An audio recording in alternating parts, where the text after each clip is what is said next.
All right, and we're live. Uh, Mr. Jacob Dugan, it is a Mr. Tom, pleasure having you here today. it's good to be here as always. Of course, I had the joy of hanging out with you the past couple days, and it has been, Quite the journey. without a doubt, much to talk about, much that we have talked about. And I just wanted to say how uh, grateful I am to have a friend as yourself who there's just a non judgmental presence that I'm free to be myself entirely and express anything that I would like to express without the fear of someone else's imposition on me. And we've been actually, you could say, you were the first person that I met that um, when I had my awakening, so to speak, a couple years back, and I felt like I was alone. And the one when I remember the time when I found out that you were about it, so to speak, or you could say um, changing ourselves and conscious awareness to a level or a plane that is much more conducive to our well-being and just that continuous evolution and growth that we've both become so passionate about. And yeah, I just wanted to say very grateful for you, my friend. Well, I can easily say the feeling is mutual, and I myself have also felt somewhat alone, and I think we have this shared preoccupation with non ordinary states of consciousness, such as insight, selflessness, connection to things, perceiving the aliveness of things, and probing into the profundities of life. And I think we live around a lot of people uh, who tend to overlook these things, and I don't necessarily blame them for it. I don't think the life of, uh, in a word, seeing is for everybody, but I think that it is a life for some people nevertheless, and that you yourself are a seer, and I've known that for years now, and I'm blessed to have a friend like you. And I think that seeing generally has been undervalued, but meditation, phenomenology, psychedelics, all of these things that we share an interest in all seem to be centered around that, just seeing as clearly as possible your situation, the situation of uh, the cosmos and things generally. Just if we could see better, the world would perhaps be a better place. And if there is any possibility of our evolving ourselves, I think it lies in something like that. Well put. So I guess you could say, well, that's been our focal point. Is discovering tools and techniques that, like as you said, allow you to see life more clearly and see yourself clearly. And when you do that, then you gain a certain freedom to in your being, that because if you're not seeing things for what they actually are, you have some kind of distortion, and well, it's going to make it very difficult for you to, you say, take the right actions in specific situations and orient yourself and create more problems than solutions, so to speak. But no, it's beautifully put, and so hopefully we can dive into a lot of those techniques and tools that you've found over the past years. I know you've been doing heavy reading into some of the greatest minds, and the amount of reading that you do, I will say, and writing is just, I'm no words to uh, justify your determination and all the work that you've been doing the past couple years to find these ideas and tools of conscious evolution and um, uh, express them in a way that people can understand and to help everybody else. Beautiful thing. I appreciate it. I guess, coming up, I always had a hard time fitting in with my peers, and I forget who said it, but somebody once said that if you can't get on with people, then you get on with things, and that seemed to be my tendency is from a young age. Well, my brother had bought a guitar and he didn't really like it very much, so then I started to play guitar and I found out I really, really liked it. And so that's kind of, I was maybe 5, 6, or 7 years old, and that's when I began. That was my first creative, quote unquote, creative activity, I guess, and I just really, really appreciated music from a young age. And the band I was playing the other day on our mystic journey, the Doors, I had heard one of their songs when I was very young, "Light My Fire," and it was at one of my older sister's parties that she had had at my house. She would throw these huge parties at our house, and it was always a blast. I was just a young kid, have my little can of soda with me. Everybody's fucked up and drinking beer, smoking pot, having a blast. But yeah, I remember hearing that song, and it was a definitively peak experience. And I couldn't have been over, uh, like probably 7 or 8 years old, and I might have even been younger than that, but I just remember that moment so distinctly. And I thought, or well, they kept recurring to me, these sort of peak and inspirational experiences. They kept occurring as I got older. And out of everything that would happen to me every day, that was always the noticeable thing that I would return to. It's this sort of aesthetic or contemplative or mystical type state that I found to be induced by that song. And so I got older, I played my guitar, and then I eventually came around to books and started writing and speaking. And I didn't do a whole lot of reading in my younger years as a child, but following adolescence, mainly in my young adulthood, early 20s, late teens, that's when I started reading Jung and Nietzsche and eventually turning to phenomenology and uh, just reading various other people, some essayists and poets, and all over the place. I had met an ethics professor who just he gave me all of these free books just because he had merely found the intellectual curiosity in one of his students, namely me, to actually pick up and read books and delve into them and play with the ideas. And that was just an activity so natural to me, and I found that I was able to see into some of the meanings of some of the more renowned and respected authors, particularly in philosophy. And I think it is in some sense because at so young an age I had already experimented with psychedelics, I had been into meditation, experimented with yoga, Wim Hof's breathing method, all of these various little tricks and life hacks that get you to that place, so to speak. I have been doing all of this for a while, and I think that they map these experiences of whatever that is, the peak experience or direct contact with being, something along those lines.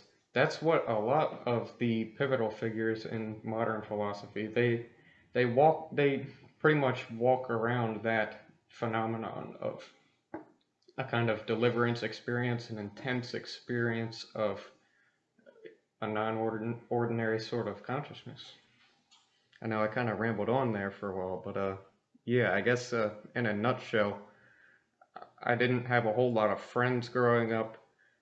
I eventually came across books which led me to just playing with ideas and how these map on to uh, our becoming better people. If the possibility of self evolution does exist, I think ideas has something to do with how you ultimately become as a person, what sorts of ideas you have recognized in your solitary consciousness and played around with and have played around with to ascertain the possibilities of what you can do. It's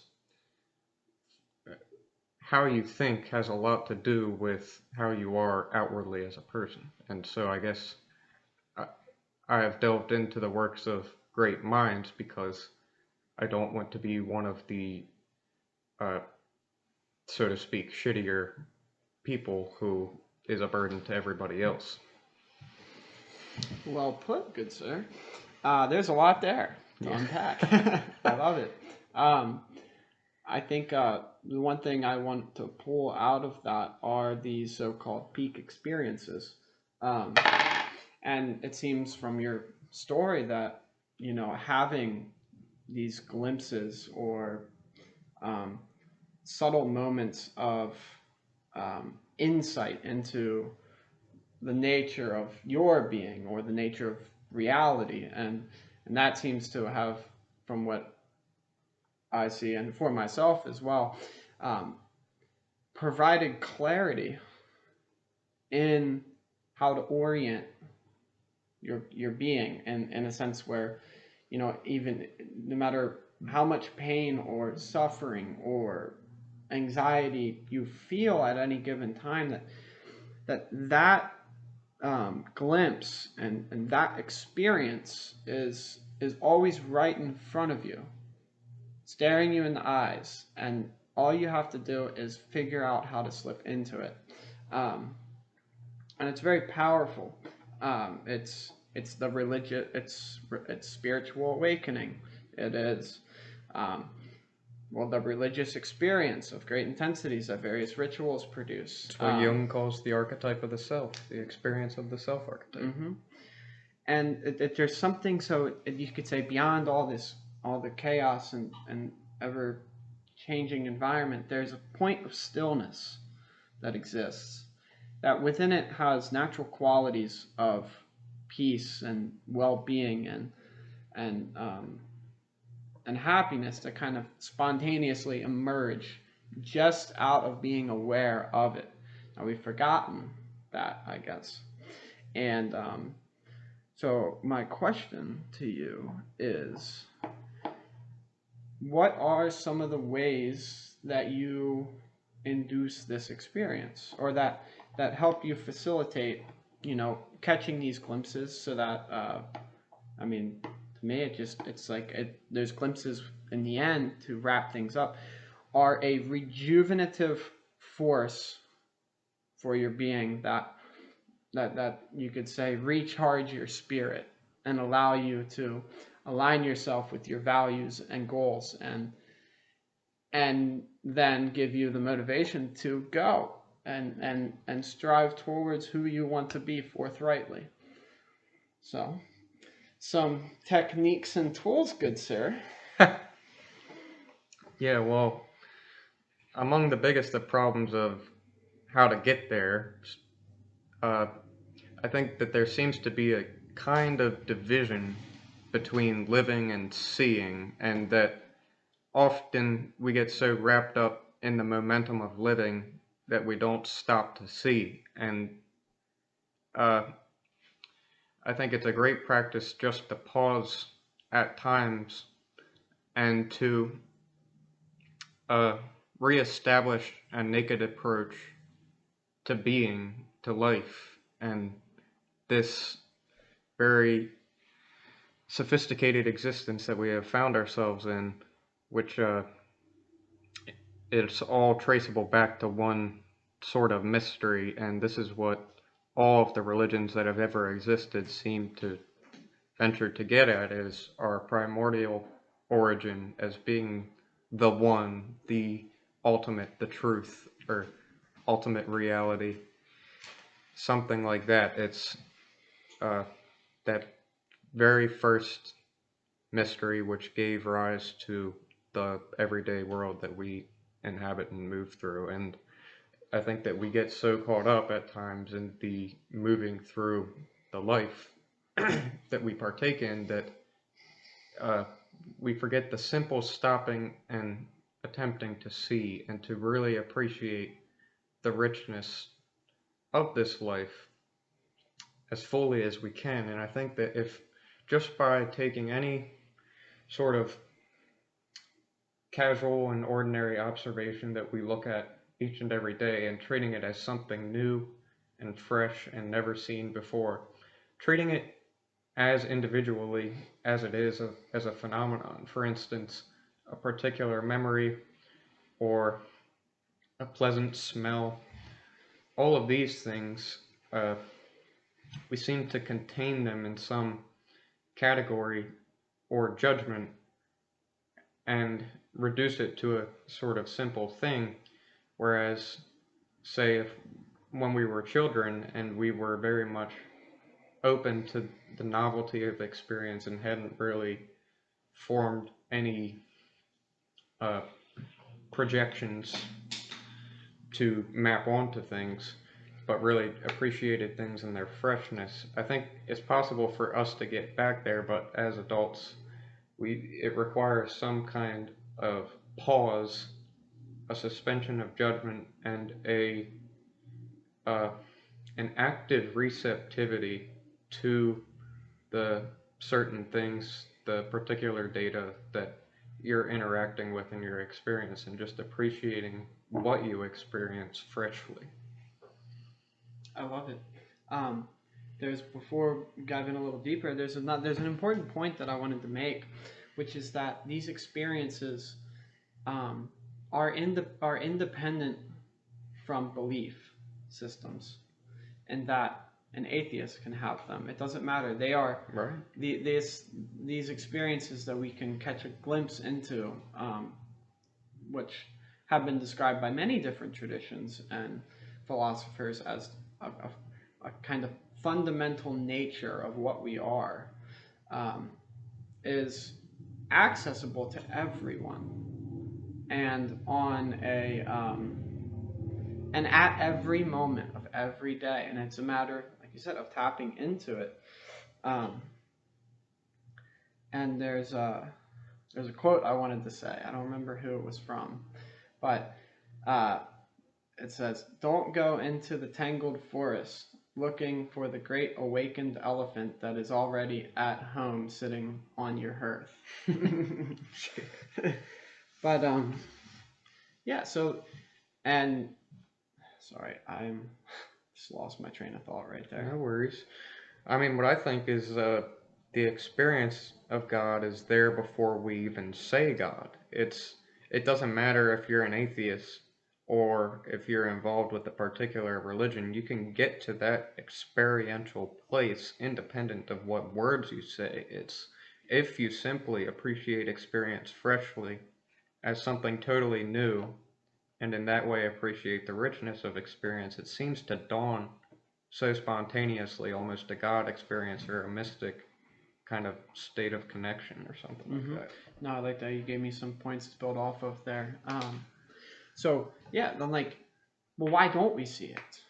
We don't see it because um, we have we you could say almost arguably that children are there consistently. We're just there. Yeah, That's because, correct. and then they grow out of it based on habitual thought patterns and how we learn to identify ourselves, um, and then see the world through a almost secondary, like a lag from direct, rather than seeing direct experience as the fundamental reality that is filled with limitless potential and and completely beyond categorization. But rather we see the words, the groupings, the categorization, and the continuous dividing and splitting up of reality that we identify as reality, as Alan Watts would say. We are like people eating the menus instead of the dinner. Yeah. If you're reading about, say, it's a burger, and it's like, well, it sounds pretty good, but the description of a burger will never in reality come close to the actual experience of eating it. Yeah. And I mean, this is not to demonize language by any stretch of the imagination. It is an absolutely beautiful thing that allows us to communicate and work together to, achieve, to move past the struggles of evolution, of mere survival, and to grow beyond that and give ourselves the time and ability to explore aspects of reality, the deeper and more meaningful aspects of reality that come, with family, creative expression, or spirituality or religion, kind of these forces that exist, that if we become so trapped by words and identify ourselves with labels and are rigid in that way, then we limit the potential of reality tremendously. And you could say to have these experiences is to break through that filter of that dulls and nullifies reality, and you break through to just, well, To it. and That's really. to the happening of everything. Mm-hmm. And you can, and when you see it without, as you said earlier today or yesterday, to perceive without affirmation or denial, but to just simply experience it for what it is, that to me is, it's everything. Like, it's I don't need to have a belief or a concept about that gives you meaning. It's like the simple fact that you can feel things with your hands, that you can see, that you can hear. That is a incomprehensible miracle to me. And too. it's all the evidence I need that, like, life is just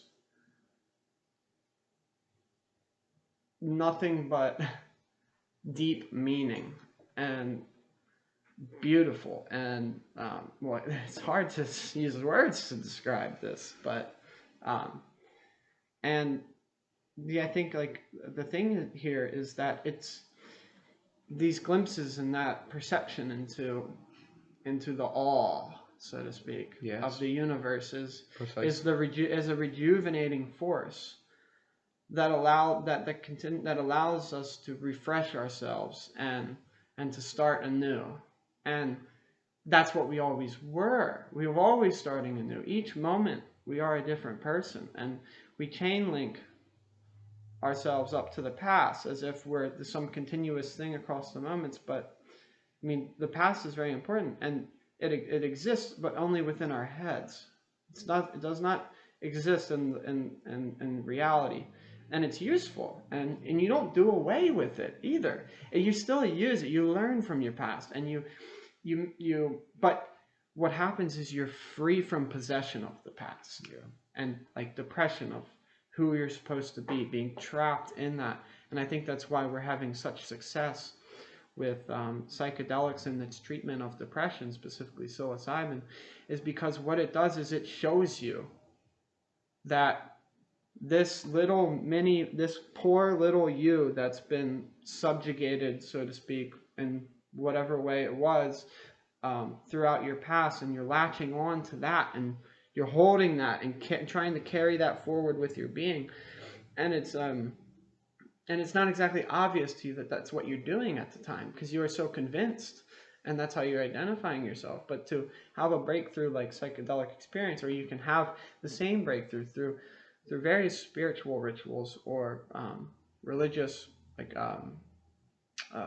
activities that can shatter that, and you break through into the underlying nature, and then you free yourself of the chains of the past and the future, and then you can truly allow yourself act freely and express yourself. And that to me is like where the the gateway of creative expression can flow through you. And the same experience is the flow state. It's when you're in it, it's like when you lose sense of self and you're Yep. tapping into this primordial awareness, which is what you are.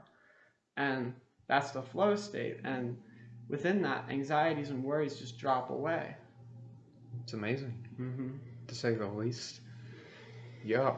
I think it's quite easy to lose gratitude for the simple fact of being, and that a quick way for that to happen can be this idea of self, and just like you said, this latching onto the past, the identity, the story that you're telling yourself about what you are, and it's just got you in this blind state of interpreting the existence you have it wrongly, and you lose those fresh eyes. And when you reduce each one of us to what we are at our simplest parts, is we all share raw immediate experience, all of our judgments about it, that's where we become individual and distinct. And I think that people, independent of what religious traditions they affiliate with, can, by uh, I guess, certain techniques, but I guess more precisely, I would say a manner of meditation and of putting your attention to uh, a certain height of awareness. And there's what it is a mystery to me, but there seems to be an object of contemplation, something that you can put your mind to, and it is, as we were saying before, replenishing, rejuvenative, and that the forgetfulness of whatever that is, call it God, call it nature, call it being itself, whatever you will, but uh, in a word, it's something like the primordial unity of existence, the just necessary connection of everything, the dissolution of the idea of selfhood and false guilt. I think that's really a big problem, is that people would guilt themselves a lot more stringently than they should. I mean, just this feeling like you have to be prisoner to other people's judgment, that they know the moral right in every situation that you go through, and that uh, they should be able to correct you and tell you where to feel guilty. And you know, when I'm talking about murder and you've murdered somebody innocent and for no reason, that's a whole nother story. But I think it comes down to subtleties in the modern world, when people uh, have these sort of unexciting jobs and lifestyles, and uh, maybe they do small wrongs to other people or to themselves. They don't use their time as wisely as they would like to, and therefore they just push all of this guilt onto themselves. And this actually goes to a Nietzsche aphorism: in times of peace, the warlike man turns upon himself. This is what he saw to be the problem of modern man, is that since he's lost that chaotic outer environment and that nomadic hunter-gatherer lifestyle, now that he's indoors and secure, uh, now he attacks himself basically with his own thoughts. And I think that in a time where that's the issue at hand, that people have to safeguard themselves against their own thoughts, because they can get so menacing and terrible for no fault of your own that they really take you out. I've met people who have been taken out by their own thoughts, and it's a very real danger. I think meditation helps against that, but generally speaking, I think the meditation on that primordial connectivity and unity, whatever that is, has something to do with psychological and spiritual health of a person. I love it.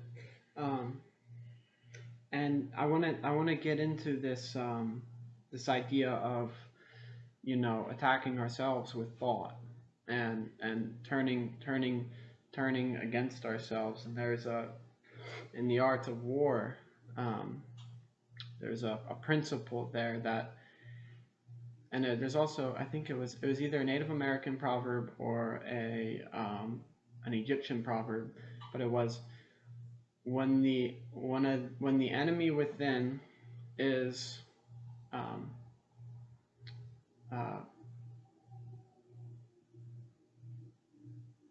I'm losing my word. When the enemy within is dealt with, so to speak, and integrated, you gain a strength that was once a weakness. Yeah. And then the enemy without can no longer hurt you. Um, and so, what seems to be responsible, to get a little biological here, is the default mode network. And the default mode network is a system of brain regions that engages in self-referential thoughts when we're not focusing on a specific task. When we focus on a specific task, another network activates, which is the task positive network. And our brains continuously alternate between these two networks, and both are very useful. But psychologists Killingsworth and Gilbert conducted a study on the effects of the default mode network with 2,250 students at Harvard University. What they did was they created a smartphone app that that would ping them students at random intervals throughout the day, and the question that they were posed was how happy they were and what they were currently doing, and whether they were thinking about their current activity or thinking about something else that was pleasant, neutral, or unpleasant. And from the data collected, they learned that 49.6% of students' waking hours were spent thinking about something other than what they were doing. And research, what they revealed was that that kind of thinking made the students unhappy. And the study concluded, the human mind is a wandering mind, and a wandering mind is an unhappy mind. And their evidence showed that only 10% of the happiness was based on external success. And according to them, as little as 4.6% of our happiness is derived from the specific activity that we're doing. And so there's a kind of experience that I think people could relate to. So if you could imagine, some kind of goal that you have, that you've been working towards. Maybe like for this example, let's say you're climbing a mountain or on a big hike to get to the top. And once you reach the top and you get there, and there's that feeling of when you're no longer directed towards anything, and you reach a point of stillness. It's the same thing with like a beautiful sunset.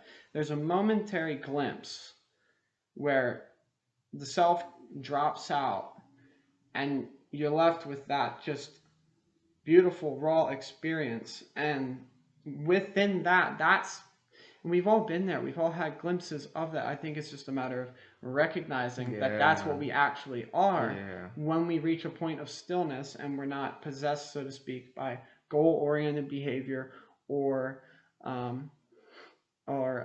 just a maundering daydream-like state, because we're not attentive to the situation that we're in. We're not attending our direct experience. And that little glimpse when you finish a goal and you're just there, that's it. Mm-hmm. And then to dive into the default mode network a little bit, meditation, mindfulness meditation reduces the activity of the default mode network. And in the flow state, the default mode network is deactivated. And and the cool thing about that is with meditation, as you continuously meditate, your default mode activity moves, or it lowers, it gets lower and lower and lower. Now, default mode is still, it's not that it goes away. That's the thing, is you could say it's almost reflected in the psyche. You have the biological changes going on in the activation, but the reflection in the psyche is that that mind wandering state, when you're in it, if you are now habituated to mindfulness and you observe your thoughts, you can identify what you're doing, and then, or you realize what you're doing, and then you no longer identify with it, so to speak.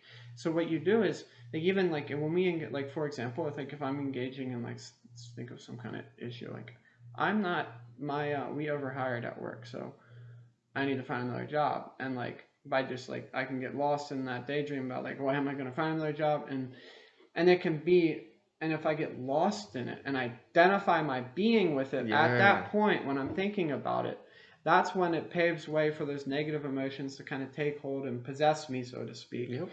But you don't, but that can still be there, and it can still be useful to have those thoughts. It's not that it goes away, but you stop identifying with it. And you just experience it because it is a happening. Yes, it's a happening of your being, and you're not controlling it. Just like we say, I see this or that. Okay, it's like, you don't see that. You don't control all the little rods and cones in your eyes.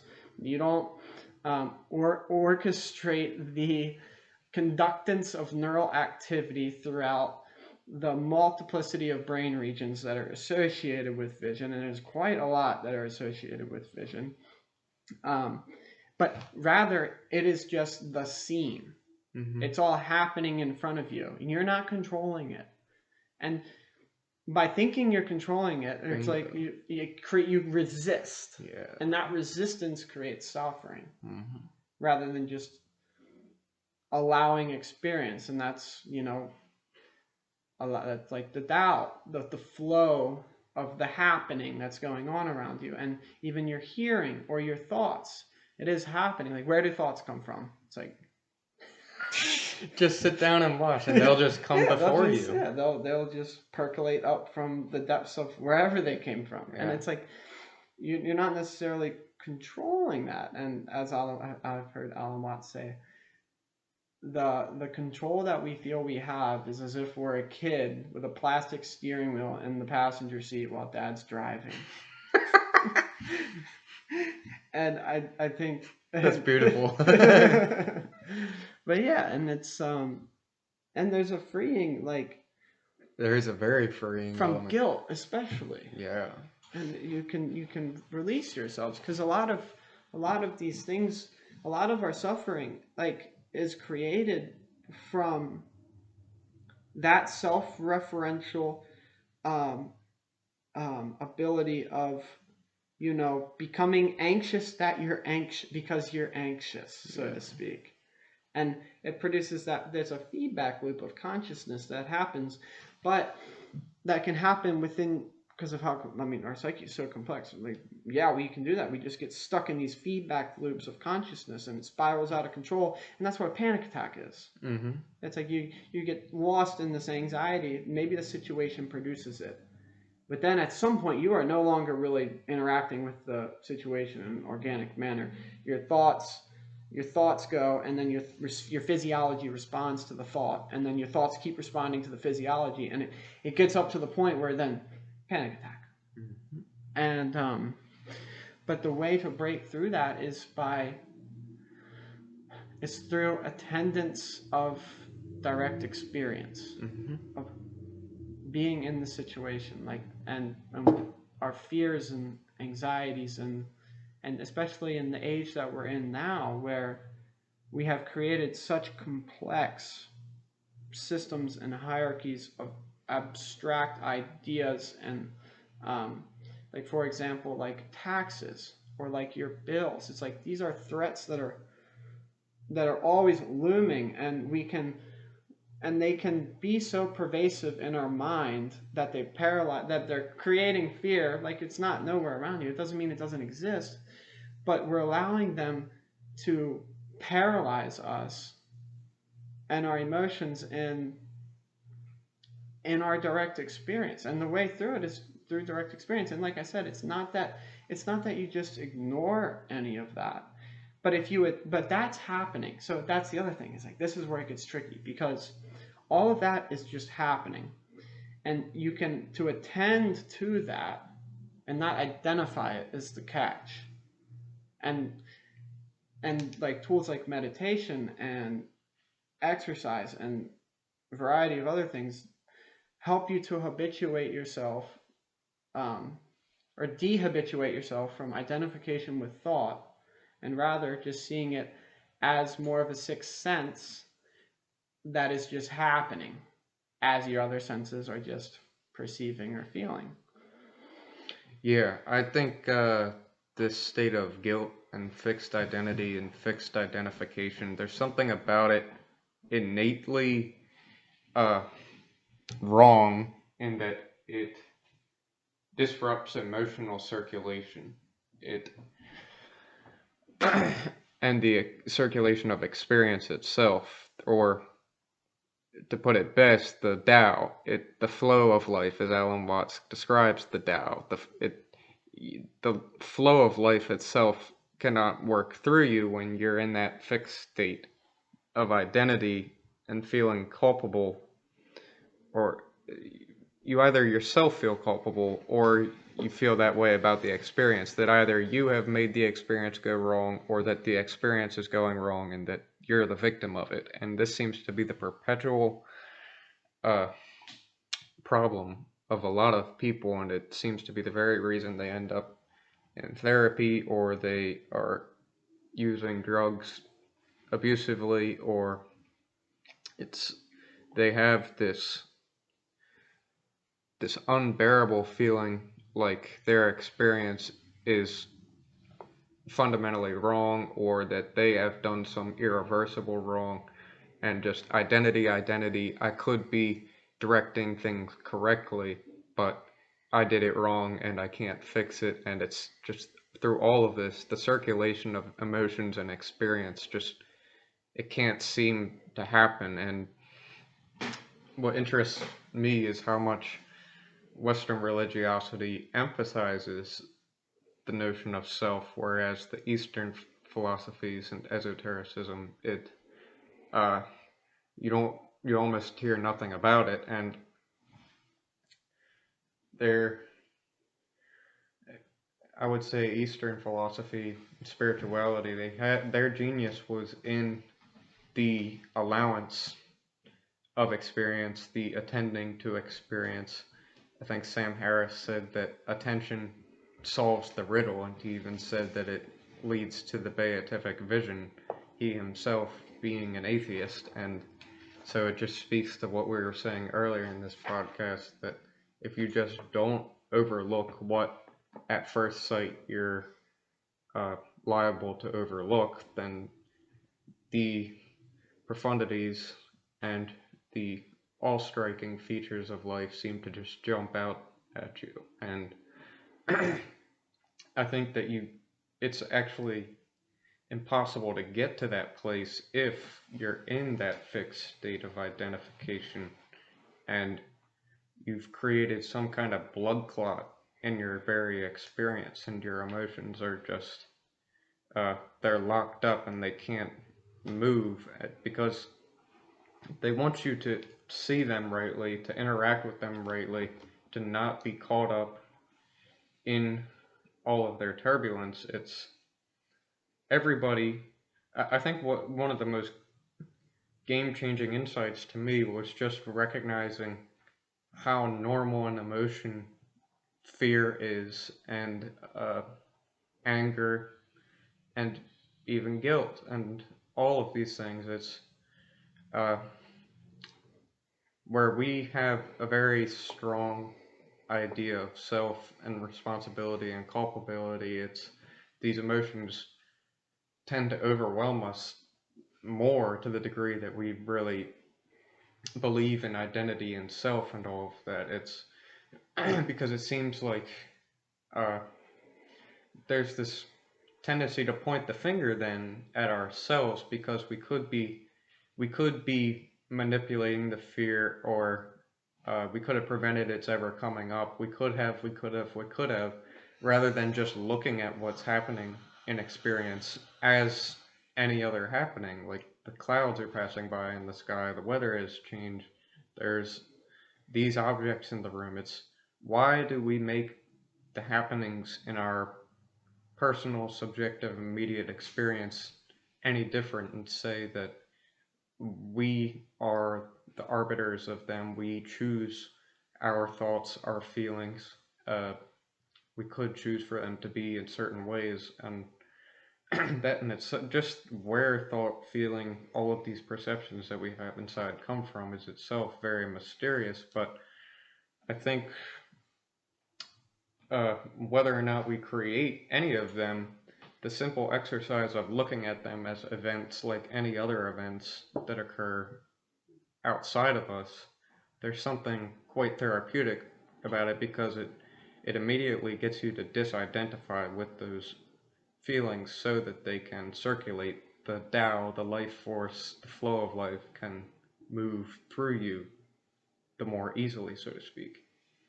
I think there's a distinction here that I want to make, and that you could say it's always flowing through you. Yes. It's there regardless. Mm-hmm. But the thing that we're not doing is we're not recognizing it. Yeah. There's like a different, if there's a recognizing it and a not recognizing. There's like a state of a sleep dream, like. But does it make any change in how the life force flows through you when you recognize it? Will you stop resisting? Okay. So here we go. I like that question. That's a good question. So like, you can imagine, by not recognizing that, is as if you could say as if there's a stream flowing that you're in it, and by not recognizing it, you swim against the stream, so to speak, of the flow of your experience that is always flowing. But to recognize that flow is to that, and then you align yourself with the flow of the stream, and then you have the full force of the stream or the river carrying you, and you free yourself. You free yourself from the hindrance of self-consciousness, of self-imposition, so that you can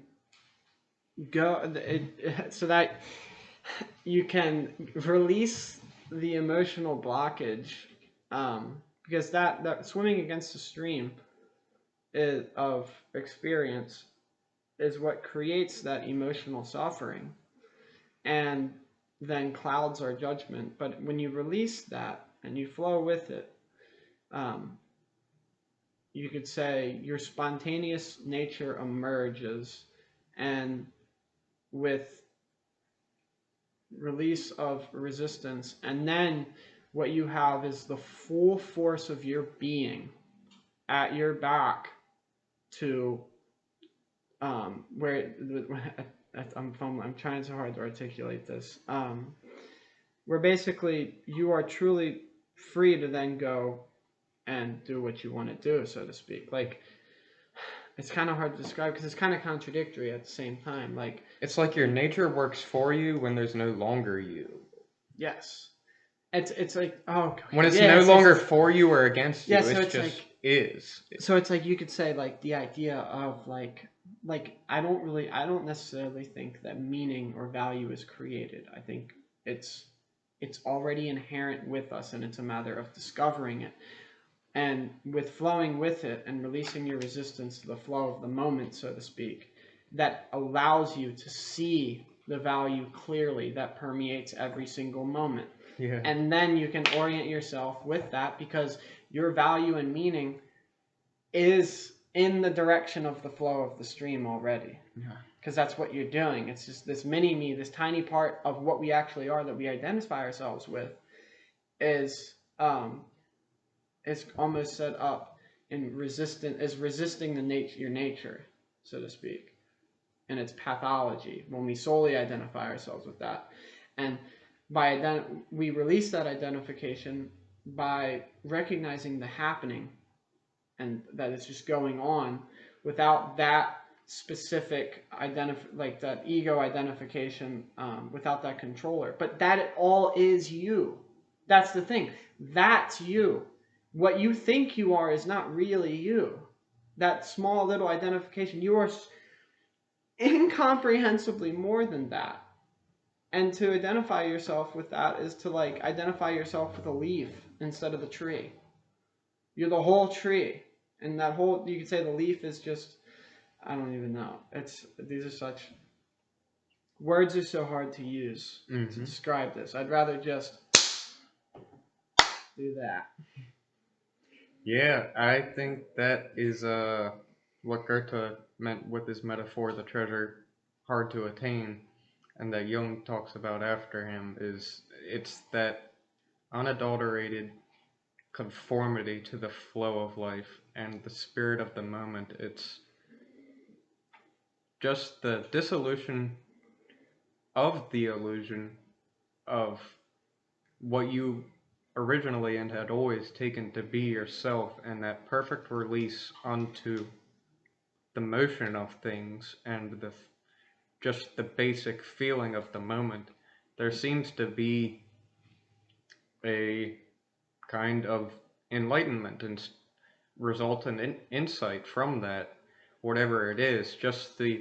It's so to speak the non-methodical method of just foregoing all methodology of getting anywhere, and rather just perfectly with what avails itself to you, the energies that give themselves to you and produce the particular moment that you're in, just by coming finally into tune with all of that and abandoning the false notion of self, which atomizes you and makes you some distinct, isolated entity, and rather recognizing yourself as inseparable from the whole. I think it really does, in fact, fundamentally matter whether people get to that perception, because if they get too far lost in the false idea of self, it seems to degenerate their moral character. And I, it alarms me how few people think about this, and yet the world of civilization seems to keep going somehow. But I fear that if religious experience is lost by too many people, then uh, it will certainly have some kind of effect on culture, and whether or not it would be good, I don't know, but I would imagine it would not. Past experience, history has shown us, the first kind of major disintegration of the religious experience was the 20th century. And the result of that, as Nietzsche predicted, was the deaths of millions, tens of millions of people, because, like you said, it was beautifully put, that it degrades the moral integrity of the individual. And just having a false sense of what you are. Yeah. Because then you don't, because what it creates is because this false sense, like to lower, to make the level of analysis more precise, you could say, like, if you believe that you're like a wholeheartedly good person and that you don't have any negative tendencies or qualities, and by believing in that, it's like I'm sure, like, by believing you're a good person, you probably see ways to be a good person. But if you naively believe that you're a good person, like, certain experiences will arise that facilitate primordial responses out of you that probably aren't so good, so to speak. And you could say there's a naivety of the malevolence that you're capable of if the situation is coordinated properly to facilitate its release out of you. And it's like, okay, you could never kill somebody. It's like a lot of people probably think I could never murder somebody or kill somebody. It's like, okay, what if you have 4 children and your country's in a state of starvation where all of your children are going to die unless you kill somebody to supply food for them. It's like the situations will pull it out of you, and it's there. And by being naively misidentified with what you are, we can't even really identify what we are because of how complex we are. We don't understand ourselves in the least. But you blind yourself to actions and that you are capable of that are deep, that can be deeply malevolent, and it's like you see it in the disintegration of relationships, where it might be something very small at first, but you kind of just look it over. But if that small thing, argument or something, happens every single day for 3 years, that builds up. And if you don't believe that you're capable of like holding negative feelings towards your significant other, like that it's all love and that there's no hate, like there's a very fine relationship because between love and hate, because in order, like you need one predicates the other, and you need to understand one to have the other, otherwise they both fall apart. And if you just don't believe that you have any hate in you in a naive way, then you can allow that to build up over time into something monstrous that just destroys the relationship. And you could say the way to view that is to not see yourself as any permanent definable thing, but to see yourself, to perceive yourself as a being or entity that continuously changes and evolves and rediscovers itself over time. And because that allows you to not be blind to your actions and thoughts and behaviors that are incomprehensibly complex, and then you can integrate them, and you could say unify your character and personality more. And I guess that's kind of like Jung's idea of the individuation process too, to that we are like a collection of living sub personalities or entities, so to speak, that have very unique characters of being associated with them, and that there is part of us, like a nature that I feel like we come in, that is kind of unchanging throughout that, but changing at the same time. It's the unchanging, the changing, unchanging. Yeah, there you go. It's that quality. And, yeah. And by identifying with that, that's the goal, is to identify with that, or not even identify. It's to recognize that that's what you are, and then you can integrate all of these other aspects of who you are that were designed and set that were slowly architected over incomprehensible amount of time to respond to the environment, rather than allowing them to live their own unconscious life inside of you and express themselves, whether for better or for worse. And that's the thing, it's like it's not like it's always bad. Like you might have unconscious aspects of yourself that are very good, like holding the door for somebody for some unconscious reason, but you don't recognize that that's what you did. That's just kind of, it's like a dream. It's just there, and then you leave it. And it's yeah. Well, I think first and foremost, each of us as individuals, we are all part of one indivisible mystery, and call it the cosmic order, call it God, call it whatever you want it. That basic fact of being, and that we inhabit a world, and that we aren't sure how far the universe stretches, just that there is anything at all, and that there is a basic experience. I mean, it changes when we go to bed. We seem to inhabit a different realm and psychedelic experience. We seem to, in a radio-esque sort of fashion, tune into somewhere else. but there's always the experience there. There's always uh, something that seems to be the case, and there's not there's not infinite black nothing. That we have experience, and it has content and meaning and all of that, and just that I think is the very first thing that all of us first overlook, and it takes maybe having something like mystical, unusual sorts of experiences to even begin to question and consider uh, the absolute profundity of the fact that we have experience and existence at all. And just when you do come to that question and consideration, how much things open up to you, and you can really appreciate all that before seemed uh, insignificant. You begin to see the significance of things, and I think that people tend to become better people when they do see significance at all in things, that there is anything, and that somehow they are a part of that. And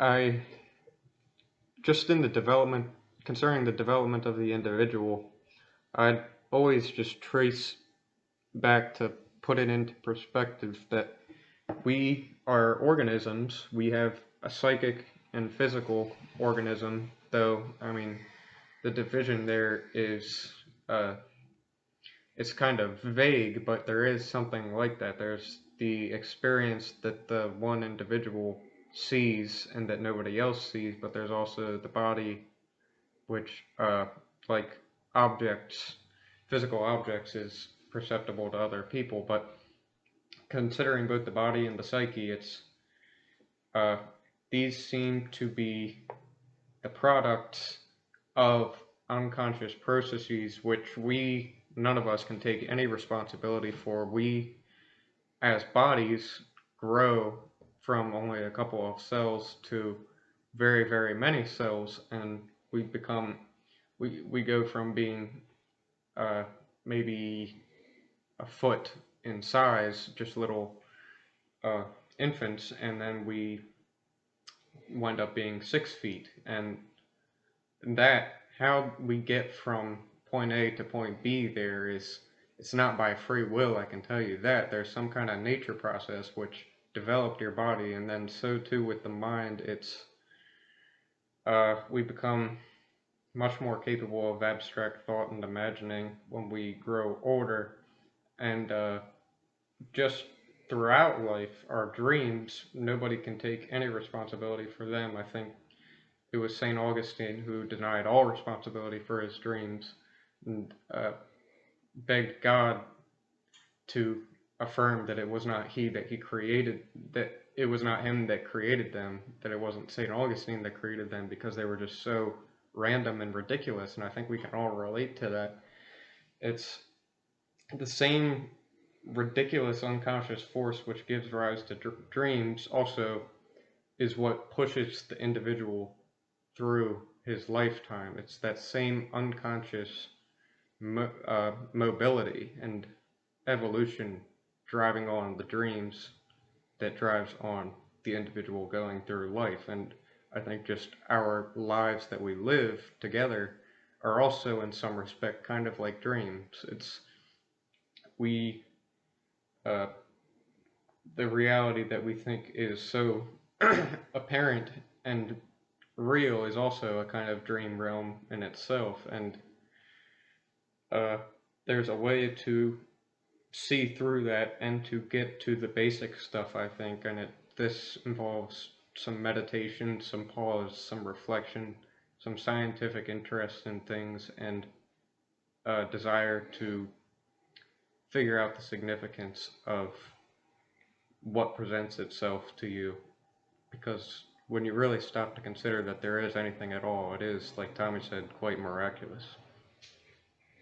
I love it. Um, well,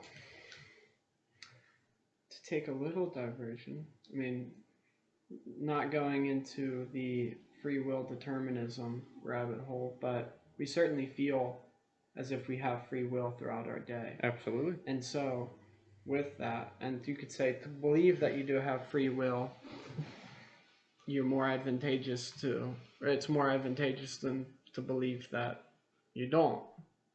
Um, and so I guess what I want to dive in a little bit are, specific activities and tools that just enhance well-being. And so maybe one of them we can start out with is exercise. If you want to start us off on what your perspective of exercise is. Yeah. Um, Exercise is great. Um, I said before on a different podcast that it really gets you, in a positive way, involved with your body, not in a sort of way, as we were saying before, pertaining to guilt, where you can be blamed for certain actions you did or the character that your experience has taken on, but rather there is a kind of union of the body and mind and whatever it is that exists between those, that basic thing that gives rise to experience of body and mind. It's all of those seem to come together, and I think any activity where one can be lost in that activity and uh, attain to that lightness and release the weight of the feeling of being an individual isolated self. There seems to happen in any kind of mobility of your person, any sort of doing something, there seems to be the opportunity to be lost in a sense in that activity, but in a way that you're actually, as is said in the flow state, just hyper aware of the situation and in tune with the subtleties of the situation. And with working out, uh, you can really just go across the whole body and exercise whatever you want, but whatever you're doing, you can just attend to the movements. It gives you the opportunity to attend to the movements and establish this yogic connection between all parts. And you get into this basically unconscious motion where uh, you see, it's almost like you attain to that glimpse again. You see what you really are in the motion. It's the Tao is kind of, it's, as Jung says, the subjective I live becomes the objective it lives me. It's something like that. It's a transpersonal, meaning something beyond the personal, will is basically moving you, and you release yourself onto it. And I think that's a very possible thing, and that exercise is one of many ways that that can be achieved. That was awesome. That's such a unique perspective of exercise that I certainly have only ever heard that you talk about before. So it's I love it, and I guess I'll probably just start tapping into physiology of exercise, which from a physiological perspective, it is probably one of the greatest things you could do for yourself.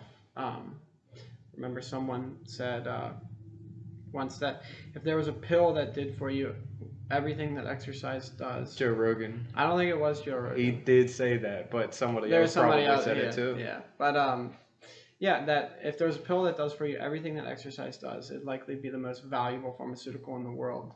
And just to hit on a couple of these details, because I think that's important, is that exercise rapidly or dramatically decreases inflammation throughout your body. And I mean, inflammation of any sort, of course, it has its beneficial role in a healthy immune response, but where it becomes a problem is chronic inflammation that can be produced by diet or various other things that we consume and activities that we do that increase inflammation. And I mean, chronic inflammation is just associated with all-cause mortality. So it's like by alleviating that, it's like you are. It's one of those meta habits that, in regards to health, physiological health, that helps everything, every part of your body. And I mean, inflammation is tightly associated with it can be associated with depression too. There's um, an inflammatory element of depression that new research has come across, where um, some of the top genes associated with depression are also associated with immune response, which produces inflammation. And you could say they can get out of control and make the body feel as if it's sick, so to speak, and then produce depressive. Because when you're sick, it's very similar to your psyche, or your mental attitude is very similar to depression, where you isolate yourself and are tired, and it's there's a lot of similarities there. So decreasing inflammation can help alleviate depression, which exercise does. Exercise also, if there's studies done on memory and exercise. If you exercise before learning, you learn, short-term memory is improved by like 20%. And if you exercise after learning, long-term memory is improved by about 20%. And along with a cascade of all of your cognitive faculties in your brain benefits so greatly from exercise. Sleep is benefited from exercise. You sleep better.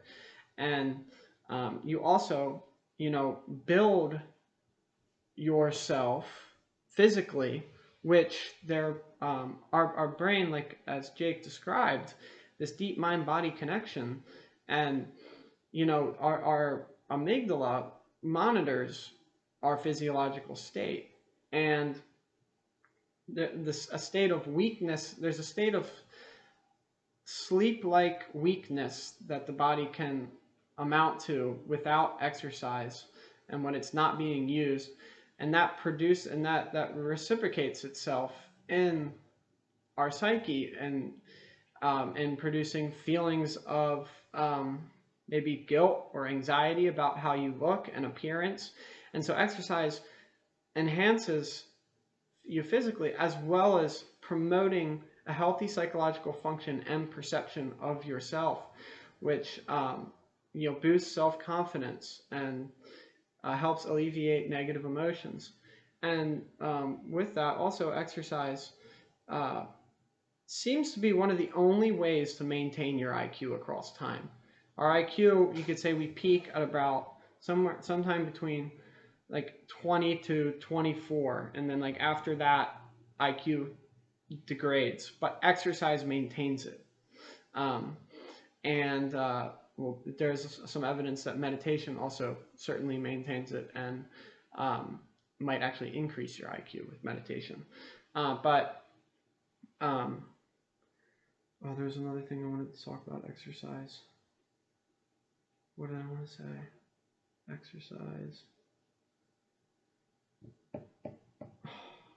Come on, it was something that I thought was important. Oh, yes. Just for any kind of like mental ailments, like Alzheimer's or anything like that, it just strengthens because exercise increases neurotransmitter BDNF, or brain-derived neurotropic factor, which is coined miracle grow for the brain. Mm-hmm. So, and what that also responsible for, strengthening your neurons and neural connections. Doesn't fasting increase it as well? Yes, fasting is. Oh my gosh, fasting might be more beneficial than exercise. The two together, though, it's amazing. But yeah, maybe we can dive into fasting then now. But so like exercise is, and you don't need a lot too. Like 30 to 40 minute exercise sessions with a mix of strength and cardio I believe, is really all you need to get most of those benefits of exercise. But another massive, you could say, tool of human health is fasting. And if you want to start us out again on your perspective of fasting, Sir Dugan. Well, Tommy will be the one to do the bulk of this because I've only really ever done intermittent fasting, and the longest I've ever done was probably 16, 17 hours, whereas Tommy has done days on end. And so, with that, he has certainly familiarized himself with some of the changes of states in his soul, so to speak, owing to fasting, where I have not really gotten that far into it. I have benefited, for instance, of the BDNF and the increase in growth hormone and improving my sleep, improving my workouts, all of that stuff. I definitely got that from my practice of intermittent fasting here and there. I haven't been so good about it lately, but now that we're speaking about it, I'm really inclined to be more regular about that and doing it routinely because you just feel so much better, both mentally and physically and spiritually. It's the whole everything about yourself. You just feel a lot more clear and effective. Where if I'm eating just before bed every night and I still feel what I ate in the morning, it's kind of cloudy and groggy and low, a lowly mobilized sort of a lack of drive, I guess. Whereas if I do fast, then I have a lot more vitality to me and my thoughts are more clear.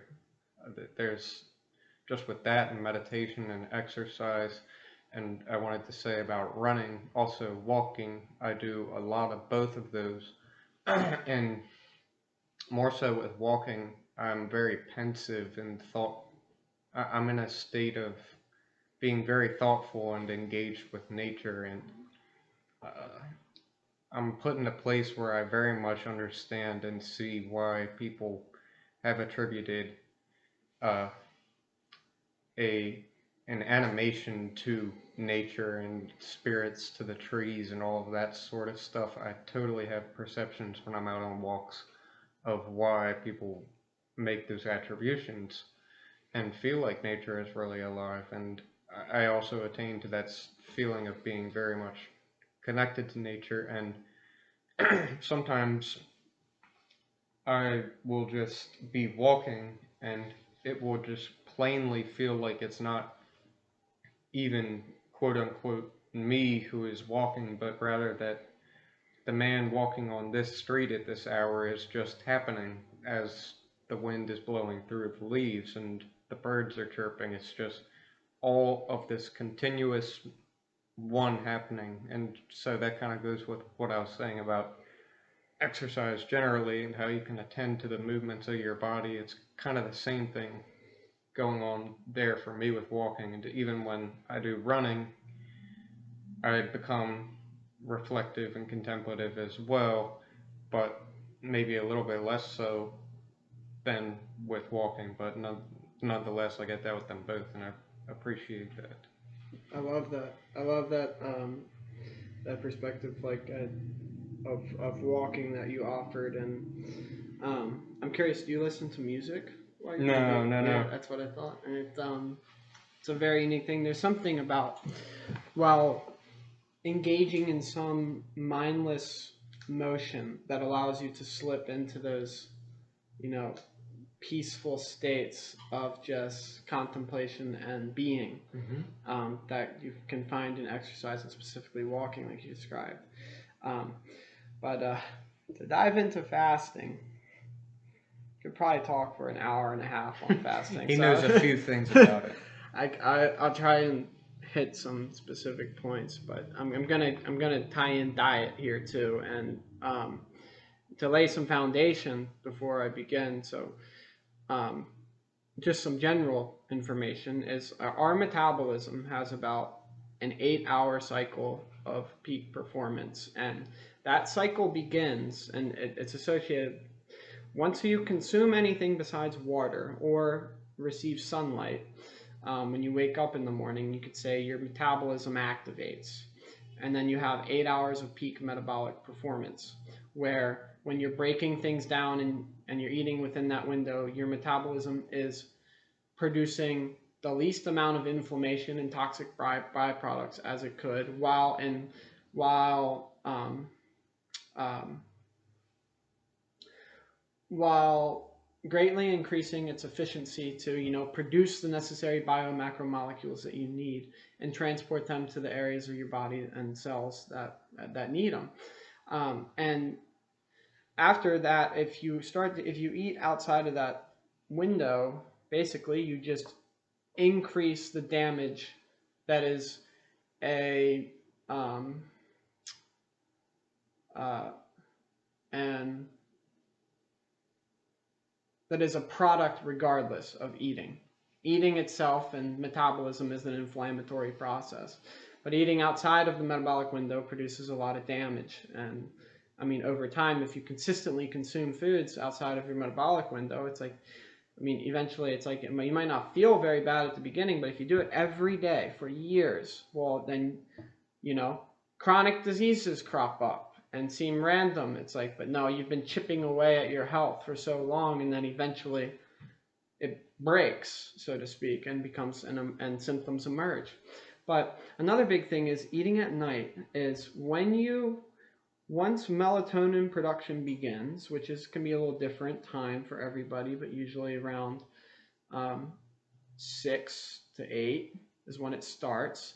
Melatonin production inhibits insulin production in the pancreas. So insulin allows your body to utilize glucose specifically as energy, carbohydrate. And so if that's being inhibited and you're specifically consuming large quantities of sugar or carbohydrates at night, it is just going to be floating around in your bloodstream and causing a lot of damage. And so ideally, you could say there's so much. Okay, there's another mechanism. It's called the glycocalyx. It's a protein complex that lines our endothelial cells. And what it does is, after you eat a large meal, the problem is we haven't really been able to discover it until recently, because once an organism dies, the glycocalyx disappears. And so we didn't know it was there. But basically, when monitoring it in vivo in a live organism, after we consume food, what you'll see this sticky hair-like protein complex slowly disappear, because it's filtering out toxic byproducts of metabolism and shunts them to the lymphatic system to remove them from your body. But here's the catch. Once the glycocalyx is depleted, it takes about 12 hours to regenerate itself. So the whole snacking thing throughout the day, or 5 meals a day, is horrible for your health. And because you lose your toxic byproduct filter that keeps the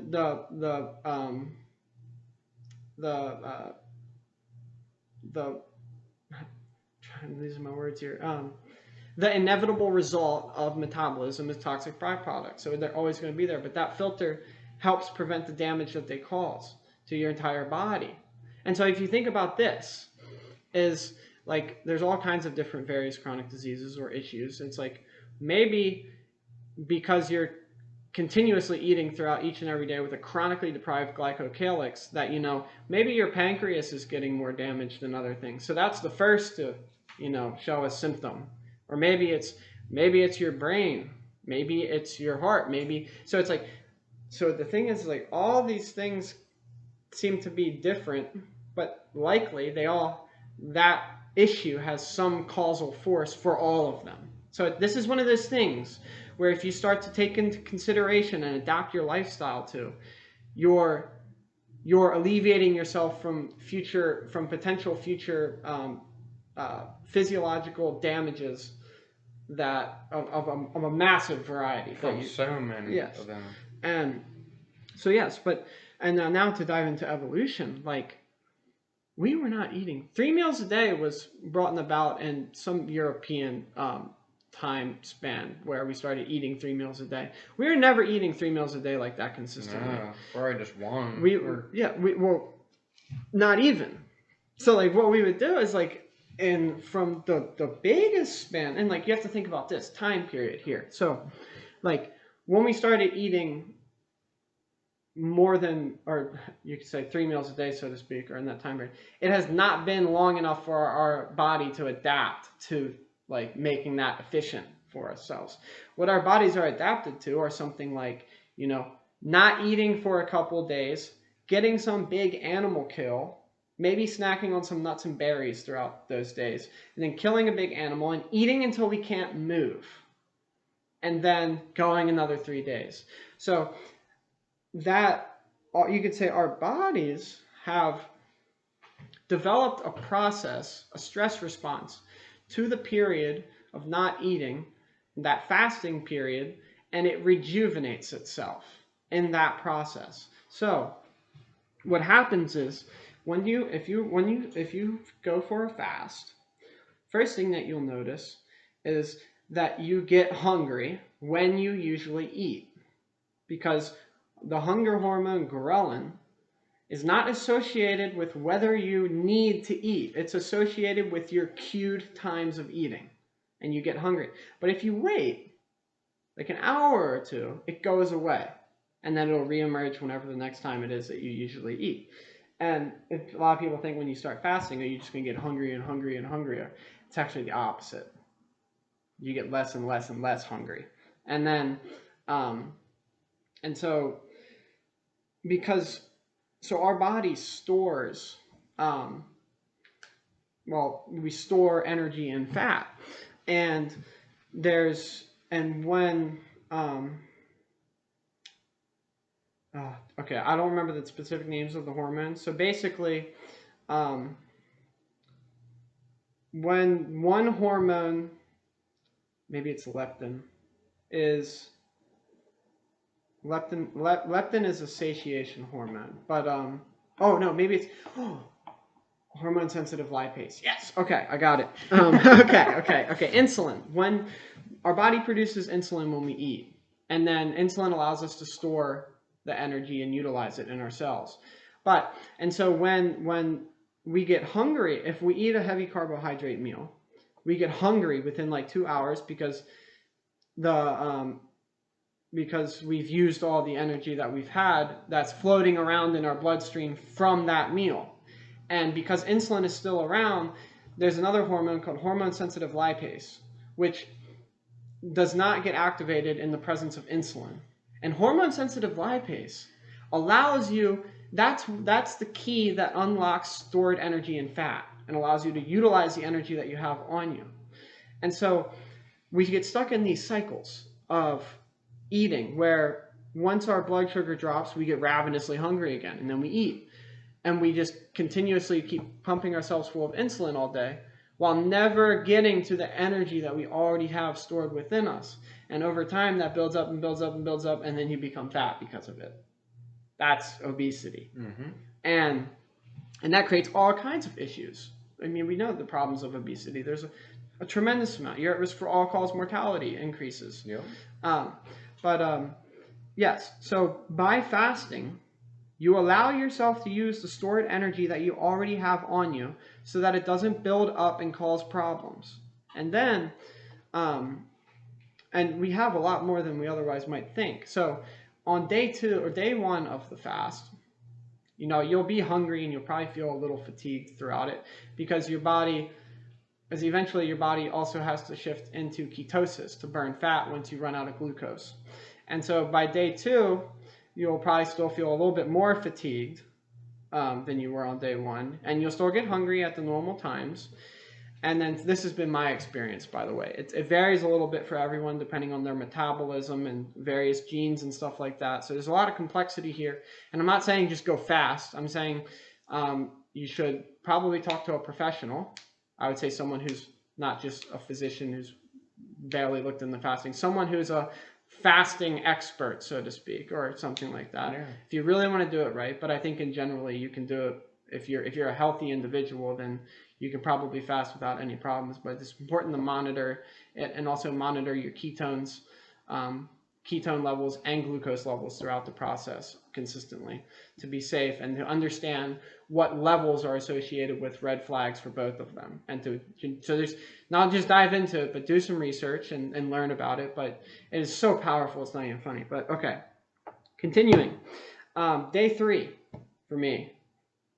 When I wake up on day 3, I'm no longer hungry at all. And I feel this rejuvenation of energy and mental clarity. The mental clarity is just insane because throughout that whole process is the fasting is such a powerful anti-inflammatory process. And it's so healthy for your brain. Like you said, human growth hormone gets jacked up. And then and brain-derived neurotropic factor gets jacked up. And your body basically, when you what's the word I'm looking for? Deprive it of an external food source. What it does is help, or your all your organs and like they shrink up and shave off all the dead and malfunctioning cells, and your whole body does that, and it utilizes that for energy too, and then it rejuvenates itself. So it's literally a full-blown rebirth going on inside of your body in massive amounts because it utilizes the stem cells that are within various parts of your body and builds new cells and gets rid of malfunctioning cells. A lot of issues come from malfunctioning cells reproducing and taking up totalities of organs. But if you fast, you can prevent those malfunctioning cells from reproducing. Fasting is one of the most powerful preventions for cancer because what is cancer? Cancer is characterized by cells that have no on-off switch for their division. They're just continuously dividing and dividing and dividing. They cannot stop. Well, they can't keep dividing and dividing and dividing if there's no energy source. So healthy cells go metabolically dormant, so to speak, and stop dividing when the cancer cells starve themselves out. And then on that day 3 is when that rejuvenation of physical and mental energy comes from the shift from, like it's going to be, everyone's going to have that point, that pivotal point in their fast where you get that massive rejuvenation, and that's when that's when your body really shifts into a deep ketosis and becomes metabolically efficient again. And ironically, fasting increases your metabolism rather than decreases it. Oh. And the worst thing that you could possibly do is to eat one little thing, because that'll just prevent you from getting it, and then your body will start breaking down protein, and it'll be bad. It'll be rough. There's a lot of problems, and that's why it's like if that's a calorie counting, dude. Then just eat a lot. Well, it's like I'm just going to cut my calories by half, but not change anything else. It's like then you're just going to starve your body out, and it's not healthy at all. But I'm trying to think of some more points on fasting. Oh, big thing. Think about chemotherapy. Chemotherapy, or the chemicals that are used in chemotherapy, target rapidly producing metabolic cells for cancer. But what are the issues associated with chemotherapy? Hair loss, nail problems, skin problems, because those are rapidly producing metabolic cells. Now, when you fast, what happens? Those cells go dormant for the most part, or they slow significantly. So, basically, what's left are the rapidly producing cancer cells. And so by fasting for up to 48, 72 hours before chemotherapy, rapidly increases your chances of it being successful and decreases the side effects from it.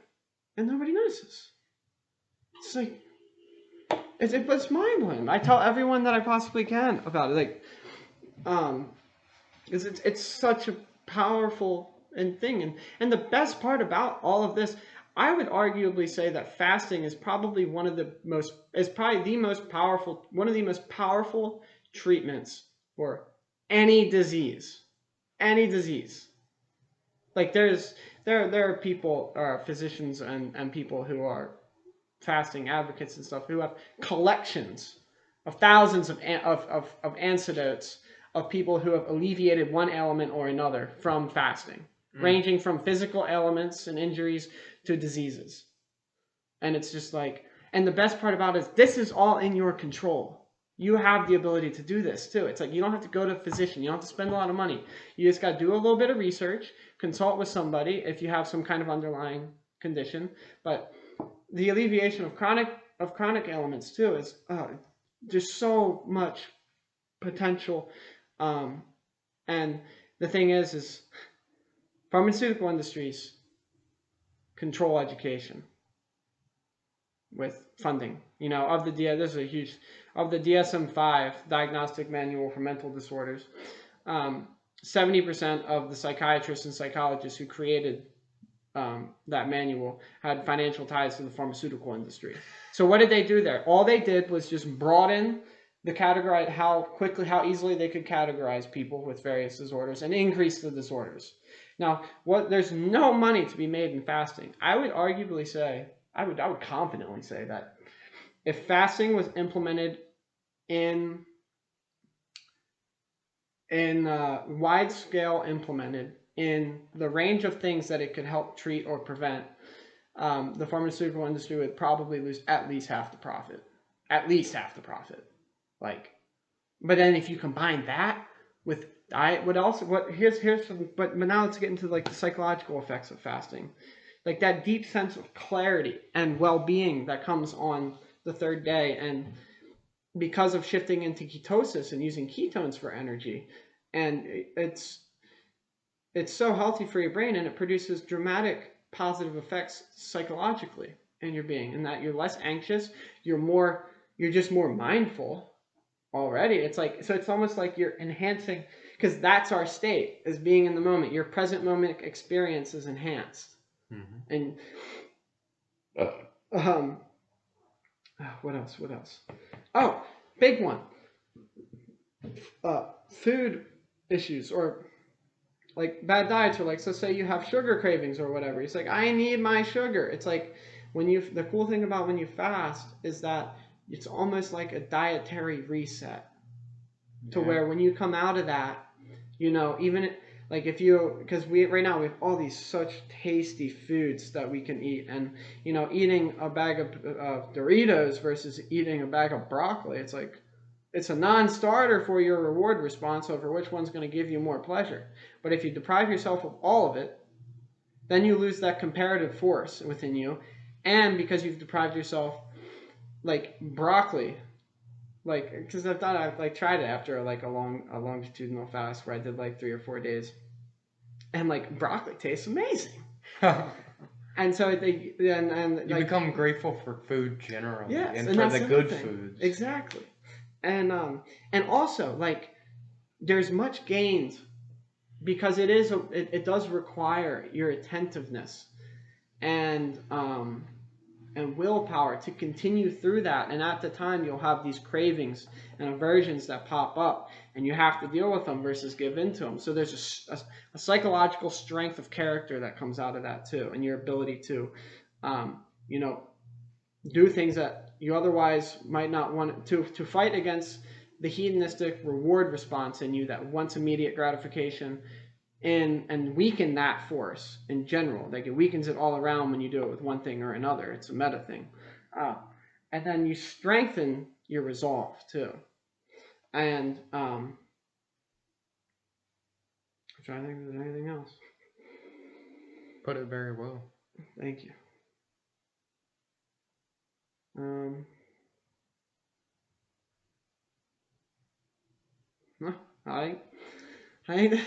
I think that's all I got at the moment. But on that day 3, it's one thing that I wanted to emphasize, I will go for a 3-mile run on that day 3. Yeah, because at that point you've fully switched your body's. For me, at least, I've really shifted into ketosis and that primary fat burning mode, and then you are ready to go again. You're back energized. And a couple different tips on how to make the process of shifting into that state more efficient is to do very light and moderate exercise.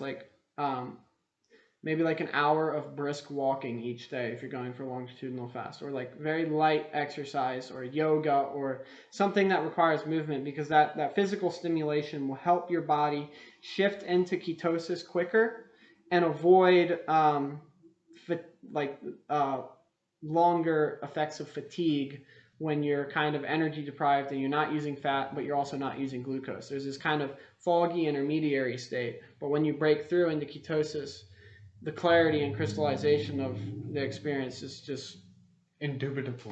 Yes. But yes, all right. That is. I will end my rant on fasting there. Yeah, that's great though. I mean, myself being a person who works at a restaurant, I see the hedonist in myself who wants to reach for the croutons or to go for the shredded cheese and maybe eat this quesadilla that I burn and can't sell to the customer.